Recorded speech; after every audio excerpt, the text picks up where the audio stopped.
ಮನಸ್ಥಿತಿಯನ್ನ ಅದಕ್ಕೆ ಒಪ್ಪಿಸ್ಕೊಳ್ಳೋದು character analyse ಅಂತ ಅಲ್ವಾ. ಈಗ ಒಬ್ಬ ನಟನಿಗೆ ಬೇಸಿಕ್ ಟೂಲು 3 ಗುಬ್ಬಿ ಕಂಪ್ನಿ ಅಂತ ಇರ್ತದೆ. ರಾಜ್ಕುಮಾರ್ ಎಲ್ಲ ಅವರೆಲ್ಲ ಅದಕ್ಕೆಲ್ಲ 3 ಪಿ ಇರಬೇಕು ಅಂತಿದೆ. ಪಿ 3 ಪೀಸ್ ಪಿ ಏನೋ ಪಿ ಅಂದರೆ ಒಂದು ಪೈಪ್, ಪೋಸು, ಪೋಸ್ಚರ್. ಪೈಪ್ ಅಂದರೆ ಧ್ವನಿ. ಇದು ಪೈಪಲ್ಲಿ ಏನು ಬರುತ್ತೆ? ಧ್ವನಿ ಬರುತ್ತೆ. ಅದಕ್ಕೆ ಕಾಪು ಅಂತಾರೆ ಸಂಸ್ಕೃತ. ಧ್ವನಿ ಏನಿರುತ್ತೆ ಅಂತ ಗೊತ್ತಿರಬೇಕು. ಅದಕ್ಕೆ ಬೇಸಿಕಲಿ ಟೂಲ್ ಅದು. ಒಬ್ಬ ನಟ ಆಗಬೇಕು ಅಂದರೆ ಒಂದು ಟೂಲ್. ಈಗ ಕಾರ್ಪೆಂಟ್ರಿ ಟೂಲ್ ಏನೋ ಅವನ ಹತ್ರ ಏನೋ ಕಟಿಂಗ್ ಇದು ಸಾ ಇಟ್ಟಿರ್ತಾನೆ, ಇಟ್ಟಿರ್ತಾನಲ್ವ. ಹಂಗೆ ಒಬ್ಬ ನಟನ ಹತ್ರ 3 ಟೂಲ್ಸ್ ಇರಲೇಬೇಕು. ಬರೀ ಕೈಲಿ ಬಂದ್ರೂ ಒಬ್ಬ ನಟ ಟೂಲ್ ತಗೊಂಡ್ಬರ್ತಾನೆ. ಏನು ಟೂಲ್ ಅಂದರೆ ಧ್ವನಿ. ಪೋಸ್ಚರ್ ಅಂದರೆ ಕೈಕಾಲುಗಳಲ್ಲಿ ನಾವು ಅಂಗಾಂಗ ಬಳಸಿ ಮಾಡುವಂಥ ಅಂಗ ಸನ್ನೆಗಳು. ಅಭಿನಯಕ್ಕೆ ಬೇಕಾಗಿರೋದೇ ಸನ್ನೆ ಅಲ್ವಾ? ಗೊತ್ತಾಯ್ತಲ್ವ ನಿಮ್ಗೆ ಎಕ್ಸ್ಪ್ರೆಷನ್? ಹಾಗೆ ಪೈಪು ಪೋಸು ಪೋಸ್ಚರ್ಸ್ 3 ಇರಬೇಕು. ಅದು ಪ್ರಾಕ್ಟೀಸ್ ಮಾಡಬೇಕು. ಧ್ವನಿಗೆ ಹಿಡಿತಕ್ಕೆ ಬೇರೆ ಬೇರೆ ಪ್ರಾಕ್ಟೀಸಸ್ ಇದೆ. ಓಂಕಾರ ಮಾಡಬೇಕು, ಸೈರನ್ ಥರ ಕೂಗಬೇಕು, ಪ್ರಾಣಿಗಳ ಥರ ಕೂಗಬೇಕು, ಪ್ರಾಣಿಗಳ ಥರ ಟ್ರೋಲ್ ಮಾಡಬೇಕು, ಬೆಕ್ಕನ ಥರ, ಹುಲಿ ಥರ, ಆನೆ ಥರ ನಡೆದಾಡಬೇಕು. ನಾವು ಪ್ರಾಣಿಗಳಿಂದ ಅಭಿನಯ ಕಲಿಬೇಕು. ಅದಕ್ಕೆ ನವರಸಗಳು ಒಂದೊಂದು ಬೇರೆ ಇರುತ್ತೆ. ಶೃಂಗಾರ, ಹಾಸ್ಯ, ಕರುಣ, ರೌದ್ರ, ವೀರ, ಭಯಾನಕ, ಬೀಭತ್ಸ, ಶಾಂತ. ನೋಡಿ, ನೀವೆಲ್ಲ ಶಾಂತ ಇರುತ್ತೆ. ರೌದ್ರ ಅಂದ್ರೆ ಅಲ್ವಾ? ಡಿಫ್ರೆನ್ಸ್ ಇಲ್ಲಾಂದ್ರೆ ಗೌತ್ಕೋಗಿದೆ ಶಾಂತ. ಹೀಗೆ 9 ರಸಗಳು ನಮಗೆ ಸಾಕು. ಅದಕ್ಕೆ ಧ್ವನಿ ಚೆನ್ನಾಗಿದೆ.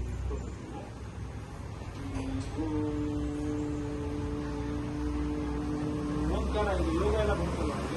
ಯೋಗದಲ್ಲಿ ಪ್ರಾಣಾಯಾಮ ಎಲ್ಲ ಕಲಿಬೇಕು. ಪ್ರಾಣಾಯಾಮ ಯಾಕಂದ್ರೆ ದೊಡ್ಡ ದೊಡ್ಡ ಡೈಲಾಗ್ ಇರಬೇಕು, ತೊದಲ್ದಂಗೆ ಇರಬೇಕು, ಕಂಟಿನ್ಯೂಸ್ ಆಗಿರಬೇಕು. ಈಗ ನಾನು ಹೇಳ್ತೀನಿ, ಆನಂತ ಚಕ್ರವರ್ತಿ ಇದರೂಪ ಸಾರ್ವಭೌಮ ನರವೇದನೆ ಉಳಿಯುವುದು ರಾಜರಿಗೆ ರಾಜರು ನಾ ಬರುವ ಶುಭವಾರ್ತೆಯನ್ನು ಕೇಳಿ ನಡುನೊಡಗಿ ಕಪ್ಪ ಕಾಣಿಕೆಗಳನ್ನು ಹಿಡಿದು ಕೈ ಇದ್ದೆ ಭೋಜನ ಅವರಿಗೆ ಮೃತ್ಯು ಚಕ್ರವರ್ತಿ ತೆರೆದ ಕಣ್ ತೆರೆದಂತೆ ಸತ್ತು ನಿಲ್ಲುವರು. ನಾನವರ ಬಳಿ ಸಾರಿ ನಿಂತೊಡನೆ ಮೃತ್ಯುವನ್ನೇ ಕಂಡಂತೆ ಚಿಂಗುವರು. ಖಡ್ಗ ಕಾಳಿಗೆ ರಸುಗಳ ಕೊರಳುಗಳ ರಂಗದಲ್ಲಿ ನರ್ತಿಸುವ ವೈಭವದ ಪೆರಬೇಕೆ ಸಲಿಬೇನೋ ಮಹತ ಎಂಗುಲಿ ಮಾರನೆ ಧಮನಿಗಳಲ್ಲಿ ವೀರ ತೇಜದ ರಕ್ತ ಹರಿತಿರ ಅನ್ನೆಗಳು ಆನಿನ ಬಯಕೇನೋ ಅರಸರಸಾಗಿ ರಾಜವನ್ನು ಪೋಷವನ್ನು ಪದವಿ ವೈಭವಗಳನ್ನು ನಿಂತೇಕೆ ಪೂರ್ಣ ಕಣ ಒಂದನ್ನು ಬಂದನ ಒಂದೇ ಬಯಕೆಯು ನನಗೆ ನರಶಿರವ ಚೆಂಡಾಡಿ ನಿಂಗಡೆಯ ನಿಂದಾಡಿ ಓಡಿಸುತ್ತದೆ. ಓ ದೇವಿ ಪ್ರಸಾದವೆಂಬಂತೆ ಕೈಗಳನ್ನು ಪಾಲನೆಗೆ ಅಂಗುಲಿ ಕತ್ತರಿಸಿ ಮಾಲೆ ಸೂಡುವ ಸುರಕ್ಕೆ ಸ್ವರ್ಗವೇ ಅಪ್ರಿಯವೆನಿಸುತ್ತದೆ. ಏನಿದ್ದೇನಿತ ರಾಜ ಮುಕುಟಗಳ ಮಣಿಕಾಂತಿ ನಿನ್ನಡಿಯ ಇಂದ್ರಧನುವಿನಲ್ಲಿ ಸಿಂಗರಿಸುತ್ತದೆ. ಇರುತ್ತಾಯೇ ಒಂದಿರು ಬಳಿಕ ಮಾರಣ ಹೋಮ ಹಳೆ ಅಂಗುಲಿ ಮಾಲೆ ಬೇಸರವಾಯಿತು. ಏಕಾಕ್ಷ ಗುಣಗಳು ಯಾವಾಗ ನರಪ್ರಾಣಿ ಕೆಲವಿರುತ್ತದೆ ಏಕೆ ಮಹನವನ ಈ ಅಪರ ಸಮಯದಲ್ಲಿ ಬಡಗಳಲ್ಲಿ ಕನ್ನಾರಿಗೆ ಚಾಚಿ ಮಹಾಕಾಳಿ ಸೃಷ್ಟಿಯನ್ನು ಮನೆಯಲ್ಲಿ ಇಂಥಲ್ಲಿ ಬಹನಕ್ಕೆ ಬದುಕು ಬೇಸರವಾಯಿತು. ಸಾಹಸ ಹೆಚ್ಚಿರಲು ಸುಲಭದಲ್ಲಿ ಮರಣವನ್ನು ಕಾಣದಾದರೆ ಅವನು ಹೇ ಮನುಜ ಅಲ್ಲೇ ನಿಲ್ಲು. ಅವಾಗ ಬುದ್ಧ ಅಲ್ಲ ಅವರಿಗೆ ಸುಮ್ಮನೆ ಎಲ್ಲಗಳು ಏನಾಗುತ್ತೆ ಅಂದ್ರೆ ಎಲ್ಲ ಹೆಂಗ್ ನೆನ್ಪಿಟ್ಕೊಂಡು ನೀವು ಹಂಗೆ ಹೇಳ್ಕೊಳ್ಳೋ ತಪ್ಪು. ನೀವು ಮಾಡಲ್ಲ ಅಂದ್ರೆ ಮಕ್ಕಳು ಮಾಡಲ್ಲ ಅಂತ ಅಲ್ಲ. ಇವತ್ತಿ ಅವರು ಹಂಗೆ ನೆನಪಿನ ಶಕ್ತಿ ಇಲ್ಲ ಈ ತರ ಮಾಡ್ಬೇಕು ಅನ್ನೋದು ಅವ್ರಿಗೆ ಗೊತ್ತಾಗಬೇಕು. ಅಭಿನಯದಲ್ಲಿ ಮೆಮೊರಿ ತುಂಬಾ ಇಂಪಾರ್ಟೆಂಟ್. ಮೆಮೊರಿ ಟೆನ್ ಟೆಸ್ಟ್ ಮಾಡೋದು. ನಾನು ಇಷ್ಟೊಂದು ಡೈಲಾಗ್ ಹೇಳೋಕ್ಕೆ 10 ಪುಟ ಆಗುತ್ತೆ. ಎಷ್ಟು 10 ಪುಟ ಆಗುತ್ತೆ. ನಾನು ಹೇಳ್ತಾ ಇದ್ದೀನಲ್ಲ, ನೀವು ಬರೀ ನೀವು ಕೊಡೋರು 1 ಪುಟ ಡೈಲಾಗ್ ಕೊಡ್ತಾರೆ. ಇಲ್ಲಿ ನೀವು ನಾಟಕ ಇಷ್ಟು ಗಟ್ಟಿ ಮಾಡಿದ್ರೆ ಪರೀಕ್ಷೆಲ್ಲೂ ಇದೇ ತರ ಬರೀತೀರಾ, ರ್ಯಾಂಕ್ ಬರ್ತೀರಾ, ಗೋಲ್ಡ್ ಬರೀತೀರಾ. ನೆನಪಿನ ಶಕ್ತಿ ಜಾಸ್ತಿ ಆಗುತ್ತೆ ನಾಟಕದಲ್ಲಿ. ನಿಮ್ ಲಾಸ್ ಆಗಲ್ಲ, ತುಂಬಾ ಲಾಭ ಆಗುತ್ತೆ. ಅದಕ್ಕೇನೆ ನಾಟಕಗಳು ಮಕ್ಕಳ ಕೈಲಿ ಯಾಕೆ ನಾಟಕ ಮಾಡಿಸ್ಬೇಕು, ಯಾಕೆ ಹಾಡು ಹೇಳ್ಬೇಕು, ಯಾಕೆ ಡ್ಯಾನ್ಸ್ ಮಾಡಿಸ್ಬೇಕು, ಯೋಗ ಯಾಕೆ ಮಾಡಿಸ್ಬೇಕು ಅಂದ್ರೆ ನಿಮಗೆ ನೆನಪಿನ ಶಕ್ತಿ ಜಾಸ್ತಿ ಆಗಿ ಒಂದು ಸಾರಿ ನೀವು ಪಾಠ ಓದಿದ್ರೆ ಅದು ಮತ್ತೆ ನೆನಪಿನಲ್ಲಿ ಉಳ್ಕೊಂಡ್ಬಿಡ್ಬೇಕು. ಇದಕ್ಕೋಸ್ಕರನೇ ನಿಮ್ಮಲ್ಲಿ ಈ ನಾಟಕ ಇವೆಲ್ಲವನ್ನು ಮಾಡ್ತಿದ್ದು ಅದಕ್ಕೋಸ್ಕರ. ಗಾಂಧೀಜಿಯವರು ಕಳ್ತನ ಮಾಡ್ತಿದ್ರಂತೆ, ಸುಳ್ಳು ಹೇಳ್ತಾ ಇದ್ರಂತೆ, ಅವರ ಅಪ್ಪನ ಜೋಗಲ್ಲಿ ತೆಗೆದಿದ್ರು, ಮಾಂಸ ತಿಂತಾರೆ, ಎಲ್ಲ ಮಾಡ್ತಿದ್ರು. ಸಡನ್ ಆಗಿ ಮಹಾತ್ಮ ಆಗೋದು ಪರಿವರ್ತನೆ ಆಗ್ಬಿಡುತ್ತೆ ಅವ್ರ ಜೀವನ. ಯಾವಾಗ ಆಗತ್ತೆ ಗೊತ್ತಾ? ನಾಟ್ಯ ನೋಡಿ, ಯಾವುದು ನಾಟ್ಯ ಗೊತ್ತಾ? ಸತ್ಯಹರಿಶ್ಚಂದ್ರ ಶ್ರವಣನ ಪುತ್ರ ಗೊತ್ತು. ಸತ್ಯಹರಿಶ್ಚಂದ್ರನ ಕಥೆ ಗೊತ್ತಾಗ್ತದೆ ಬರುತ್ತೆ. ನಾವು ಇಲ್ಲಿ ಸತ್ಯಹರಿಶ್ಚಂದ್ರ ವಿಲನ್ ಮಾಡಿದ್ವಿ, ಆದರೆ ಅಲ್ಲಿ ಸತ್ಯ ಇರ್ತಾನೆ ವಿಲನ್ ಅಲ್ವಾ? ಆ ಕಥೆ ಬರುತ್ತೆ, ಅದನ್ನು ನೋಡ್ತಾರೆ ಗಾಂಧೀಜಿ. ಆಮೇಲೆ ಅದು ತುಂಬ ಅವ್ರ ಚೇಂಜಸ್ ಬರುತ್ತೆ. ಆಮೇಲೆ ಅವರು ಮಹಾತ್ಮ ಆಗೋಕ್ಕೆ ಏನು ಕೆಲಸ ಮಾಡಬೇಕು, ಒಳ್ಳೇದು ಮಾಡಬೇಕು ಅಂದರೆ ಪರಿವರ್ತನೆ ಆಗ್ತಾರೆ. ಅವ್ರ ವ್ಯಕ್ತಿತ್ವ ವಿಕಾಸ ಆಗುತ್ತೆ. ಹಂಗೆ ನಾಟಕ ಒಂದು ಸ್ಕೂಲ್ ಆಗಬೇಕು. ಮಕ್ಕಳು ಚೆನ್ನಾಗಿದೆ, ಕಲಿತಾರೆ, ಉದ್ಯೋಗ ಆಗ್ತಾರೆ, ಎಲ್ಲ ಕೆಲಸ ಮಾಡ್ತಾರೆ, ಎಲ್ಲೋದ್ರು ಬದುಕ್ತಾರೆ, ಧೈರ್ಯ ಬರುತ್ತೆ, ತುಂಬ ಲಾಭ ಆಗುತ್ತೆ ಇದರಿಂದ. ನಮಗೆ ಏನೇನು ಲಾಭ ಆಗುತ್ತೆ? ಕ್ರಿಯೇಟಿವಿಟಿ, ಆಮೇಲೆ ಅಬ್ಸರ್ವೇಷನ್ಸ್ ಏನು ಮಾಡಬೇಕು, ಸಮಾಜ ಆಗಲಿ ಏನೇ ಆಗಲಿ, ಪಾಠ ಆಗಲಿ ಎಲ್ಲ ಗೊತ್ತಾಗುತ್ತೆ. ತುಂಬ ಲಾಭ ಆಗುತ್ತೆ. ಹಾಗಾಗಿ ನಾಟಕಗಳು ಬರಬೇಕು ಉದ್ದೇಶ. ಅದಕ್ಕೆ ನಾವು ಪ್ರಾಕ್ಟಿಕಲ್ ಎಕ್ಸಸೈಸ್ ಎಲ್ಲ ತುಂಬ ಮಾಡಿಸ್ತೀವಿ. ಅದೆಲ್ಲ ಛಾಯಾ ಮಾಡ್ತಾ ಇರಬೇಕಲ್ಲ. ಇನ್ನೊಂದು ಟಂಗ್ ಟ್ವಿಸ್ಟರ್ಸ್, ಈಗ ಯಾರೋ ಒಬ್ಬರು ನೀರು ಬಾರದು ಕನ್ನಡ ಬಾರಿ ಅಲ್ಲಿ ನಿಂತ್ಕೊಂಡು ಹೇಳು. ಅಪ್ಪರ್ ರೋಲರ್, ಲೋವರ್ ರೋಲರ್ ಅಂತ ಸರಿ ಫಾಸ್ಟ್ ಆಗಿದೆ. ರೋಲರ್ ರೋಲರ್ ರೋಲರ್ ನೀನು ಹೇಳು. ಅಪ್ಪರ್ ರೋಲರ್, ಲೋವರ್ ರೋಲರ್ ಅಂತ ಹೇಳ ನೋಡ. ಅವನು ಹೇಳ್ತಾನೆ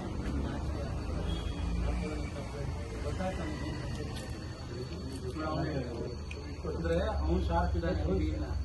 ಹೇಳಿಲ್ಲ ಅಪ್ಪರ್ ರೋಲರ್ ರೋಲರ್ ರೋಲರ್ ಬಿಡಿಸಿ ಬಿಡಿಸಿ ಹೇಳಿ. ಅದನ್ನು ಅಂತಲ್ಲ, ನಿಮಗೂ ಬರುತ್ತೆ. ನೀವೇನು ಕೆಲಸ ಇದೆಯಾ ಫಾಸ್ಟ್ ಆಗಿ ಹೇಳಕ್ ಹೋಗ್ತಾ ಇದೆ. ಈಗ ಫಾಸ್ಟ್ ಆಗಿ ನಾವು ಅಪ್ಪರ್ ರೋಲರ್, ಲೋವರ್ ರೋಲರ್ ಅಂತ ಆಗ್ತಾ ಇಲ್ಲ ಅಲ್ವಾ? Upper upper roller roller roller roller roller ಅಷ್ಟೇ ಹೇಳು. ರೋಲಾ ರೋಲಾ ರೋಲಾ ಅಂತ ಹೇಳು. ಅರ್ ಅರ್ ಅರ್ ಅರ್ ಅರ್ ರೋಲರ್ ರೋಲ ರೋ ಅನ್ನು ಜೋರಾಗಿ ಹಂಗೆ ಕೂದು ರೋ ಅನ್ನು ಲಾ ಅನ್ನು ರೋಲರ್ ಅನ್ನು. ಹಾ ಬಂತಾ? ಈಗ ಹೇಳು. ರೋಲರ್ ರೋಲರ್ ರೋಲರ್ ಹೇಳ್ತಾ ಇಲ್ಲ. Roller roller roller upper roller lower roller. ಹತ್ತು ಸರಿ ಹೇಳಿ, ಜೋರಾಗಿ ಹೇಳಿ. ನೀವ್ ಹೇಳಿ. ಅಪ್ಪರ್ ರೋಲರ್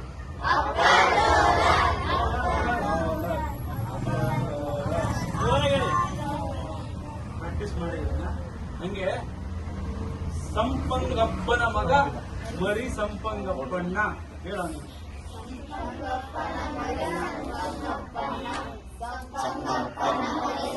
ಮಗ ಮಗ ಸಂಪಂಗಪ್ಪನ ಮಗ ಬರೀ ಸಂಪಂಗಪ್ಪ. ಪ್ರಾಕ್ಟೀಸ್ ಮಾಡಿ. ಇನ್ನೊಂದು ಕಪ್ಪು ಕುಂಕುಮ, ಕೆಂಪು ಕುಂಕುಮ. ನೀನ್ ಹೇಳ.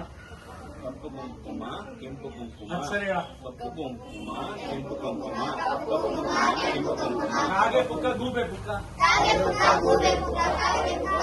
ಆಯ್ತಲ್ವಾ?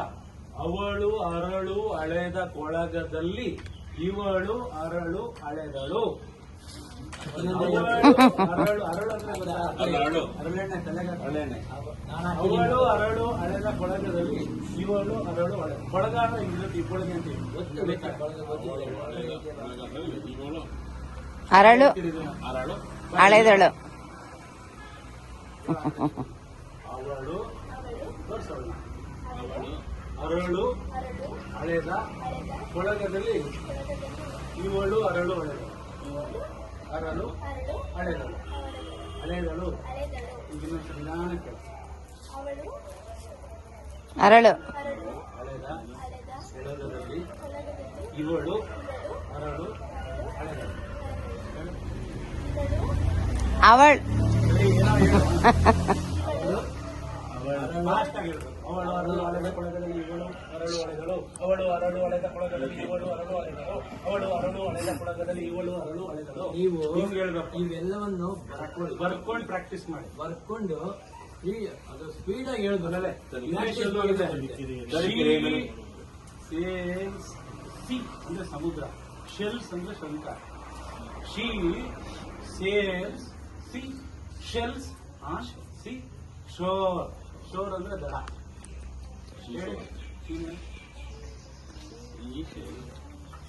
ಸೇಲ್ಸ್ ಶಿ ಬೇರೆ, ಇಷ್ಟು ಜೋರಾಗಿ she sea shells shore. Difference ಗೊತ್ತಾಯ್ತಾ? ಶೀಗೆ, ಸಿಗೆ, ಸೇಲ್ಗೆ ಅಲ್ವಾ? ಈ ತರ ಡಿಫ್ರೆನ್ಸ್ ನ ಡೈಲಾಗ್ ಹೇಳುವಾಗ ಅರ್ಥಾಗ್ ಮಾಡ್ಬೇಕು. ಇವೆಲ್ಲ ಪ್ರಾಕ್ಟೀಸ್ ಮಾಡಬೇಕು. ಈ ಡೈಲಾಗ್ ಎಲ್ಲರೂ ಬಂದು ನಿಮ್ಗೆಲ್ಲ ವಾಯ್ಸ್ ಟೆಕ್ಸ್ಟ್ ಹೇಳ್ಕೊಡ್ತೀನಿ. ಈಗ ರಾಮನು ಕಾಡಿಗೆ ಹೋದನು ನಟ ಹೇಳ್ತಾನೆ ಹೇಳಿ, ಅದನ್ನ ಟೆಕ್ಸ್ಟ್ ಪ್ರೆಸೆಂಟ್ ಅಂತೀವಿ ನಾವು. ಕೊಟ್ಟಿದ್ದನ್ನು ಹೇಳೋನು ದಡ್ಡ. ಏನ ಈಗ ನಾನು ಮೇಷ್ಟ್ರು ದಡ್ಡ, ನೀನ್ ಕೊಡ್ತೀನಿ. ರಾಮನು ಕಾಡಿಗೆ ಹೋದನು ಹೇಳಪ್ಪ, ಯಾರು ಹೇಳ್ತೀನಿ? ನೀನು ಹೇಳು. ರಾಮನು ಕಾಡಿಗೆ ಹೋದನು. ಕಾಡಿಗೆ ಹೋದನು, ರಾಮನು ಕಾಡಿಗೆ ಹೋದನು. ಈಗ ನೀವು ಲೆಟ್ರು ಟೆಕ್ಸ್ಟ್ ಪ್ರೆಸೆಂಟ್. ಈಗ ಇಲ್ಲಿ ಚೇಂಜಸ್ ಮಾಡ್ತೀನಿ. ಇಲ್ಲಿ ನಿಂತ್ಕೊ. ಈಗ ನನಗೆ ರಾಮ ತುಂಬಾ ಇಷ್ಟ, ಅವಾಗ ಹೆಂಗ್ ಹೇಳ್ತೀನಿ? ಹೇಳು, ನಿಮ್ಗೆ ಇಷ್ಟ ರಾಮ? ಇದನ್ನೇ ರಾಮನು ಕಾಡಿಗೆ ಹೋದನು ಅಂತಲೇ ಹೇಳ್ಬೇಕು. ಆದ್ರೆ ನೋಡುವುದಕ್ಕೆ ನಿಮಗೆ ರಾಮ ಇಷ್ಟ ಆಗಿದೆ, ಅದಕ್ಕೆ ಹೆಂಗೆ ಹೇಳ್ತೀವಿ? ನಾನು ಪೂಜೆ ಮಾಡೋ ರಾಮ, ನಾನು ಬೆಳಿಗ್ಗೆ ಪೂಜೆ ಮಾಡೋ ರಾಮ ಕಾಡಿಗೆ ಹೋಗ್ಬಿಟ್ರೆ ಅದು ಹುಲಿ ಚಿಟ್ಟೆಗಳು ತಿನ್ಬಿಡುತ್ತವನ್ನ. ನಾಳೆಯಿಂದ ನಾನು ಯಾರು ಪೂಜೆ ಮಾಡ್ರಿ ಭಯ, ಅದಕ್ಕೆ ಅದನ್ನೆಲ್ಲ ಮನಸ್ಸಲ್ಲಿ ಇಟ್ಕೊಂಡು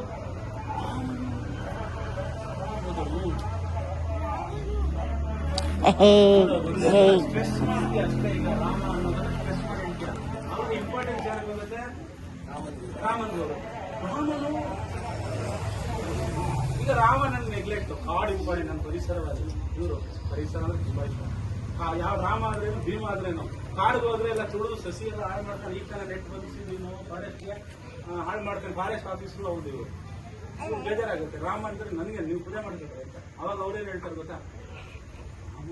ಕಾಡಿಗೆ ಹೌದು, ಕಾಡಿಗೆ ಅಂದಾಗ ಇವ್ರ ಮನಸ್ಸಲ್ಲಿ ಏನೋ ಸಸಿಗಳೆಲ್ಲ ಹಾಳು ಮಾಡ್ತಾನೆ, ಅವನು ನಾಶ ಮಾಡ್ತಾನೆ ಅನ್ನೋದು ಇರುತ್ತೆ ಮೈಂಡ್. ಅವಾಗ ಅವರು ರಾಮನು ನೀನು ಯಾವನಾದ್ರೂ ನನಗೇನೋ ಕಾಡಿಗೆ ಹೋದ್ನ, ರಾಮನು ಕಾಡಿಗೆ ಹೋದನು. ರಾಮನು ಇಷ್ಟ ಇಲ್ಲ ಇವ್ರಿಗೆ, ಕಾಡು ಇಷ್ಟ ಇಲ್ಲ, ಹೋಗೋದು ಇಂಪಾರ್ಟೆಂಟ್ ಇವ್ರಿಗೆ. ಯಾಕಂದ್ರೆ ರಾಮನ ಕಂಡ್ರೆ ಇವ್ರಿಗೆ ಆಗಲ್ಲ. ನಮ್ಮ ಮೋದಿ ತರ ಇವರು ಸಿದ್ದರಾಮಯ್ಯ. ಅದಕ್ಕೆ ಸಿದ್ದರಾಮಯ್ಯ ಹೇಳ್ತಾರೆ ರಾಮನು ಕಾಡಿಗೆ ಹೋದನು. ಬರ್ಲಿ ಅಲ್ಲೇ ಭಾವನೆಗಳು ಚೇಂಜ್ ಆಗ್ತಾ ಇದೆಯಾ? ಅಂದ್ರೆ ಭಾವನೆಗಳು ಬದಲಾವಣೆ ಆಗ್ತದೆ. ಮನಸ್ಸಿನ ಭಾವನೆ ಬದಲಾವಣೆ ಆದಾಗ ಯಾವ ಪದಕ್ಕೆ ನಾವು ಒತ್ತು, ಅದನ್ನ ಸ್ಟ್ರೆಸ್, ಪಾಸು, ಇಂಟೋನೇಷನ್ ಅಂತೀವಲ್ಲ, ಅಲ್ಪ ವಿರಾಮ, ಒತ್ತು ಅಂತ ಹೇಳ್ತೀವಲ್ಲ. ನಾನು ಹೇಳಿದ್ದಾಗಲೇ ರೀಡಿಂಗ್ ಬರ್ದಿರೋದಿದ್ರೆ ನಾನು ನೋಡಿದೆ ಅದನ್ನ. ನಾನು ಇಲ್ಲೇ ಬಂದಿದ್ದೆ, ನಾನೇ ರೀಡಿಂಗ್ ಬಂದಿರಲ್ಲ ಬರ್ದಿದ್ರೆ ನಾನೀಗ ಕಾಮ ಅದನ್ನ ಓದ್ಬೇಕಾದ್ರೆ ಹೇಳ್ತಿದ್ದಲ್ಲ, ಸುಮ್ಮನೆ ಓದ್ಕೊಂಡ್ಬಿಟ್ರೆ ಸುಮ್ಮನೆ ಓದ್ಬಾರ್ದು. ಪಾಸು, ಇಂಟೋನೇಷನ್, ಸ್ಟ್ರೆಸ್ ಅಂತಿದೆ. ಎತ್ ಗಂಟೆ ನಾವೀಗ ಇಲ್ಲಿ ಬಂದಲ್ಲ, ಅಲ್ಲಿಂದ ನಡ್ಕೊಂಡ್ ಬರ್ತಿದ್ದೆ. ಒಂದು ಕಾರಲ್ಲಿ ಏನ್ ಸರ್ 200 ಸ್ಪೀಡ್ ಬಂದು ಬಂದು ಕಾಡಂಗೋಯ್ತು. ನಾನು ಇದನ್ನ ಪಾಸ್ ಅಂತೀವಿ. ನಿಮ್ ಮೈಂಡಲ್ಲಿ ಏನೇನ್ ಬಂತು? ಒಬ್ಬ ನಟ ಕಾಮಿಡಿ ಮಾಡ್ಬೇಕಂದ್ರೆ ಪಾಸ್ ಎಲ್ಲ ಇಂಟರ್ನ್ಯಾಷನಲ್ಸ್ ಎಲ್ಲ ತುಂಬ ಇಂಪಾರ್ಟೆಂಟ್. ಹೆಂಗೆ ನಾವು ಕಲಾವಿದರಾಗಬೇಕು. ಈಗ ಕೈಗೆ ಬರ್ತಾ ಇದೆ ಬರ್ತಾರೆ. ನಾವು ಸುಮ್ಮನೆ ಬಂದಲ್ಲ ಸ್ಕ್ರಿಪ್ಟ್ ಮಾಡಕ್ಕೆ ತಿಳ್ಕೊಳ್ಳಿ. ನಾನು ಗೌರ್ಮೆಂಟ್ ಸ್ಕೂಲ್, ಅಗ್ರ ಗೌರ್ಮೆಂಟ್ ಸ್ಕೂಲ್ ಮಕ್ಕಳಿಗೆ 8ನೇ ಕ್ಲಾಸ್ ಮಕ್ಕಳಿಗೆ ಒಂದು ನಾಟಕ ಮಾಡಿಸಿದ್ವಿ. ಏನು ಪ್ರೀತಿಯ ಮಕ್ಕಳೇ ಅಂತ. ಆ ನಾಟಕ ಮಾಡೋ ದಿವಸ ಇವ್ರು ಬಂದಿದ್ರು ಅತಿಥಿಯಾಗಿ. ಅಲ್ಲಿ ಅಭಿನಯ ಎಲ್ಲ ನೋಡಿದ್ರು, ನಾಟಕ ಚೆನ್ನಾಗಾಯ್ತು ಅಂತ ಹೇಳಿದ್ರು. ಆದ್ರೆ ಈ ಅಭಿನಯ ಮಾಡೋ ಮಕ್ಕಳು ಸರಿಯಾಗಿ ಅಭಿನಯ ಮಾಡಲಿಲ್ಲ ಅಂತ ಹೇಳಿದ್ರು. ಏನು, ಈಗ ನಾವು ಅಲ್ಲಿ ಬಂದಾಗ ನೀವು ನಮಸ್ಕಾರ ಸಾರ್ ಅಂತೀರ, ಅದು ಇನ್ನೊಬ್ರು ಸಾರ್ ಬನ್ನಿ ಸಾರ್ ಅಂತೀರ. ಆದ್ರೆ ನಾಟಕದಲ್ಲಿ ಹೇಳೋ ರೀತಿ ಬದಲಾವಣೆ ಆಗತ್ತೆ. ಏನು, ಸಾರ್ ಬಂದನು, ನಮಸ್ಕಾರ ಸಾರ್, ಇದು ಅಭಿನಯ. ಈ ಕಡೆ ನಮಸ್ಕಾರ ಬನ್ನಿ ಸರ್ ಅನ್ನೋದು ಇದು ಸಹಜ. ನಾನು ಸರ್ ಬನ್ನಿ ಸರ್ ನಮಸ್ಕಾರ ಸರ್ ಅನ್ನೋದು ಅಭಿನಯ. ಈ ಅಭಿನಯಕ್ಕೆ ನಾವು ವೇದಿಕೆ ಮೇಲೆ ಬಹಳ ಘನತೆ ಗೌರವ ಇರುತ್ತೆ. ಇದನ್ನ ಜನ ನೋಡ್ತಾರೆ, ನೀವು ಹೆಂಗೆ ಅಭಿನಯ ಮಾಡ್ತಾ, ಇವನ ಮಾತು ಸರಿಯಾಗಿ ಬಂತ, ಇಲ್ಲ ಇವನೇನ ಕಾಗುಂಟ ತಪ್ಪ ಅಂತ, ಅಥವಾ ಬಹುವಚನ ಉಪಯೋಗಿಸಿದ, ಏಕವಚನ ಉಪಯೋಗಿಸಿದ, ಇವೆಲ್ಲವನ್ನು ಕೂಡ ವೇದಿಕೆ ಮುಂದಿರುವಂತಹ ಪ್ರಾಜ್ಞರು ಅಂದ್ರೆ ನಾಟಕದ ಬಗ್ಗೆ ತುಂಬಾ ಅರಿವಿರೋರು, ನಾಟಕ ಕಲಿತಿರೋರು, ನಾಟಕ ಆಡಿರೋರು, ಕಲಾವಿದರು ಎಲ್ಲವನ್ನೂ ಗಮನಿಸ್ತಾರೆ. ನಾನು ನಾಟಕ ಮಾಡಿಬಿಟ್ರೆ ಅಥವಾ ಡ್ಯಾನ್ಸ್ ಮಾಡಿಬಿಟ್ರೆ, ನಾನು ಆಗುವಾಗ ಆಡ್ಬಿಟ್ರೆ ಅದು ಒಳ್ಳೆ ಅಭಿನಯನೂ ಅಲ್ಲ, ಒಳ್ಳೆ ನಾಟಕನೂ ಅಲ್ಲ. ನಾವು ಆಡೋ ಮಾತು, ಆಡೋ ಶೈಲಿ, ನಾವು ಉಪಯೋಗಿಸಂತ ಭಾಷೆ ಎಲ್ಲವೂ ಕೂಡ ಬರುತ್ತೆ. ನೀವೇನೇ ಮಾಡ್ಬೇಕಾದ್ರೂ, ಏನೇ ಹೇಳ್ಬೇಕಾದ್ರೂ, ಈಗ ಅವರ ಹೇಳ್ಕೊಟ್ಟು ರಾಮನ ಗಾಡಿಗೆ ಹೋದನು ಅಥವಾ ಸ್ಪೀಡಾಗಿ ಹೇಳೋ ಈ ನ್ಯಾಯಗೆ ವಿಚಾರ ಸರಿಯಾಗೋದಿಕ್ಕೆ ಎಲ್ಲ ಪದಗಳನ್ನ ಹೇಳೋದು, ಅವನ್ನೆಲ್ಲ ಚೆನ್ನಾಗಿ ಪ್ರಾಕ್ಟೀಸ್ ಮಾಡಿದ್ರೆ ಯಾವ ಪದವನ್ನು ಎಷ್ಟು ಮಾಡ್ಕೊಳ್ಳೋ ತೊಗೊಳ್ಳಲ್ಲ, ಇನ್ನು ತೊದಲಲ್ಲ. ಆಮೇಲೆ ಅಪಸ್ವರ ಬರಲ್ಲ. ನಾವು ಕೆಲವರಿಗೆ ಶಾ ಬರಲ್ಲ, ಯಾರಿಗೆ ಶಾ, ಕೆಲವರಿಗೆ ಶಾ ಉಚ್ಚಾರಣೆ ಮಾಡೋಕ್ಕಾಗಲ್ಲ. ಫೇಸ್ಫುಲ್ ಅಂತ ಹೇಳಿದ್ರೆ ಫೇಸ್ಫುಲ್ ಅಂತ, ಫೇಸ್ಫುಲ್ ಅಂತ ಯಾರಾದ್ರೂ ಹೇಳಿದ್ರೆ ಫೇಸ್ಫುಲ್ ಅಂತ. ಹಾಗೆ ನಾವು ಉಚ್ಚಾರಣೆ ಸರಿಯೋಗಿದ್ರೆ ಇವೆಲ್ಲವನ್ನು ನಾವು ಅಭ್ಯಾಸ ಮಾಡಿದಾಗ ನಮ್ಮ ನಾಲಿಗೆ ತೆಳುವಾಗತ್ತೆ. ಯಾವ ರೀತಿಯಾದ ಉಚ್ಚಾರಣೆ ಮಾಡಿದ್ರೆ ಸಿಂಪಲ್ ಈಗ ಇಟ್ಕೊಂಡು ಪೇಪರ್ ನಾವು ಭಾರತ್ ಮಾತಾ ಕಿ ಜೈ ಹೇಳ್ತಾರೆ. ಭಾರತ್ ಮಾತಾ ಕಿ ಜೈ ಯಾವುದು ಸರಿ? ಭಾರತ್ ಮಾತಾ ಕಿ ಜೈ ಸರಿ. ಭಾರತ್ ಮಾತಾ ಕಿ ಜೈ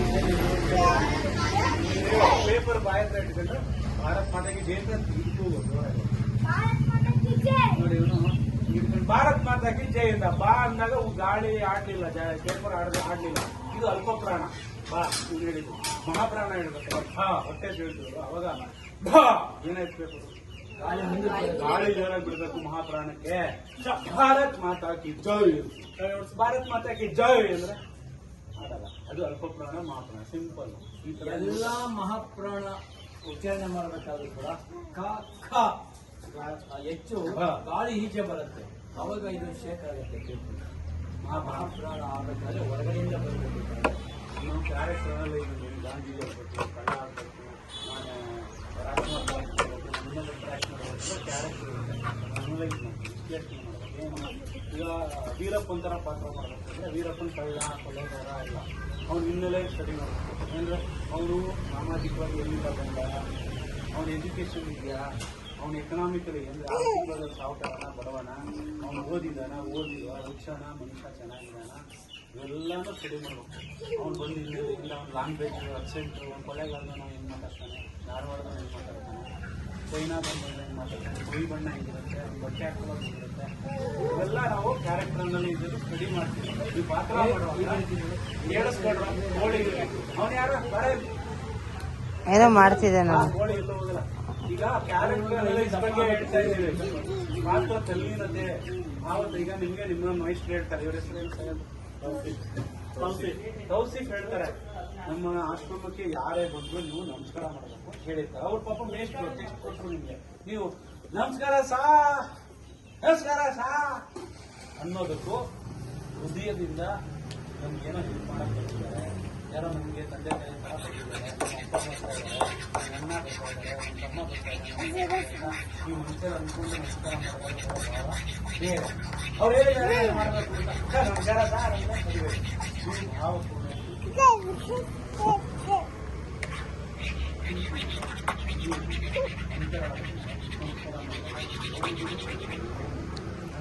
ಬರ್ತೀಯ ಮನೆಗೆ ಹೋಗೋಣ?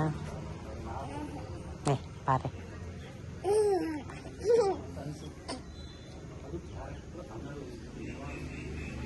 ಅದು ಇನ್ವಾಲ್ವ್ಮೆಂಟ್ ಅಂದ್ರೆ ಡ್ರಾಮಾ ಮಾಡೋದಂತ ಎಲ್ಲ ಸುಳ್ಳು ಮಾಡೋದು ಇರ್ತಲ್ಲ, ಸುಳ್ಳನ್ನ ಸತ್ಯ ಮಾಡೋದು ಡ್ರಾಮಾ, ಸತ್ಯವನ್ನು ಸುಳ್ಳು ಮಾಡೋದು ಡ್ರಾಮಾ. ಅಂದ್ರೆ ಜೀವನದಲ್ಲಿ ಘಟನೆಗಳನ್ನ ನಾವು ಮರುಕಳಿಸಿ, ಅಂದ್ರೆ ಸಮಾಜದ ಪ್ರತಿಬಿಂಬ ಕನ್ನಡಿ, ಆ ಕನ್ನಡಿಗೆ ನಾವು ಆಯ್ಕೆ ಮಾಡ್ತೀವಿ ಅಷ್ಟೇ, ಈಗ